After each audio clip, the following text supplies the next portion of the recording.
সাধারণ ওমর ফারুক এটা নয়, এটা সেই ওমর ফারুক যার ব্যাপারে রাসূল বলেছেন আমার পরে যদি নবুয়তের সিলসিলা যদি ধারাবাহিকতা যদি থেকে যেত লাকানা ওমর, আমার পরে আমার ওমর নবী হয়ে যেত। জোরে বলেন সুবহানাল্লাহ।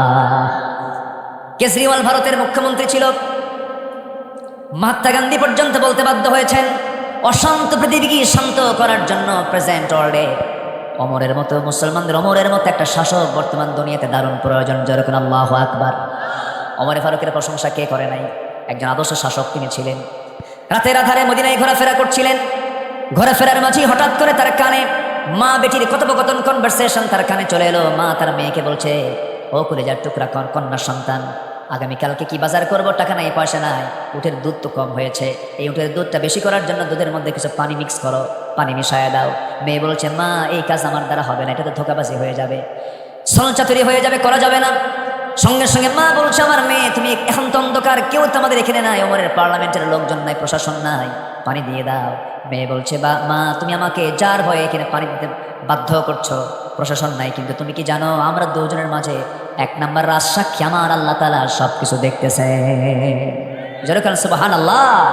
এটার নাম সততা, এটার নাম কি বলেন? সততা। ওমর ফারুক খুব খুশি হয়ে গেল, আরে আমার জনপদের মানুষ এতটাই সচেতন, এতটাই সজাগ, একজন ভুল করলে আরেকজন ঠিক করে দেয়। আল্লাহু আকবার বলেন। একজন ভুল করলে আরেকজন কি করে দেয়? ঠিক করে দেয়। ভুল করতে পারে কিন্তু ঠিক করার লোক থাকার দরকার আছে না নাই? আচ্ছা। সঙ্গে সঙ্গে চলে গেলেন বাড়িতে, বউটাকে ডাক দিয়ে বলছেন, বউ আমার শোনো, বহুদিন যাবত আমি আমার ছেলেকে বিয়ে করাবো, মেয়ে খুঁজি, মেয়ে পাই না, কোন পরিবারের মেয়েকে আমি নিয়ে আসবো আমার ঘরে, কিন্তু খুঁজতে খুঁজতে আজকে আসল ভালো মহিলা আজকে খুঁজে পেয়েছি, ভালো কন্যা খুঁজে পেয়েছি। কে? দুধ অলির মেয়ে, দুধ বিক্রেতা। এটা এলাকায় কি বলে? গোয়ালের মেয়ে। কি বড় বংশ মনে হয় না গরিব? গরিব। কোথায় রাষ্ট্রপতি, কোথায় খলিফা? তিনি দুধ বিক্রেতার মেয়েকে চুজ করলেন ছেলে বউ বানানোর জন্য। কি খড়ের পালা দেখে, জমজমি দেখে, ব্যাংক বিমা দেখে, না তাকওয়া দেখে, না সততা দেখে? সততা দেখে। আর এখন ছেলে বিয়ে করবে কোন পরিবারে, অথবা মেয়ে দেবে কোন ছেলের সাথে? ছেলের কি আছে? সরকারি চাকরি না, ও টাকা দিয়ে আমার মেয়ের কসমেটিক্স হবে। হ্যাঁ হতে পারে, সরকারি চাকরি হতে পারে, উপরিয়া কামাই আছে নাকি? উপরিয়া কামাই, বুঝলেন তো? বুঝলেন তো? এক্সেস কামাই আছে কি? এরপরে নগদ কত টাকা ক্যাশ আছে? আমেরিকা অথবা ইউরোপে সেকেন্ড হোম আছে কিনা?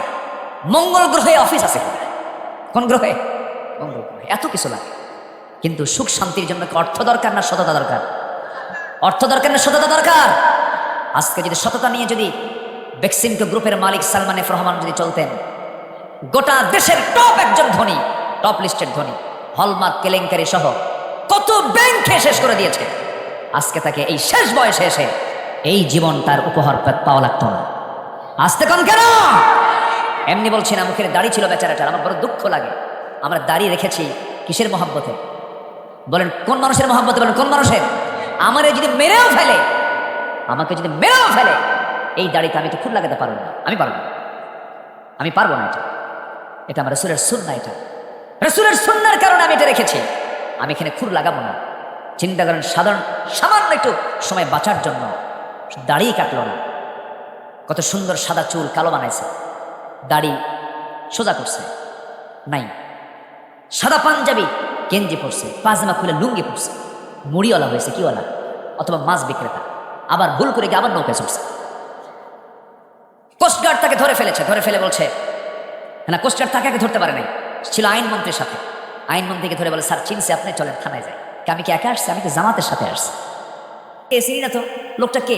মুখে দাড়ি নাই, মাথার চুল কালো, লোকটা চেনেও নাই তাকে। ভালো করে দেখো, ওটাই দরবেশ। কি কথা হবে? কি ডেকে ঘুম হবে? নাক ডেকে ঘুম হবে। সে ঘুমের মধ্যে কোনো ভেজাল থাকবে না।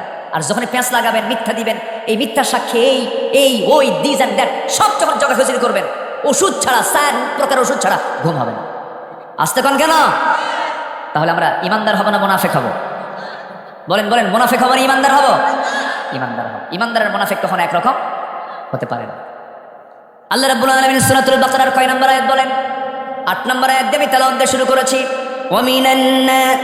ومن الناس من يقول آمنا بالله وباليوم الآخر وما هم بمؤمنين জোরে বলুন আল্লাহু আকবার।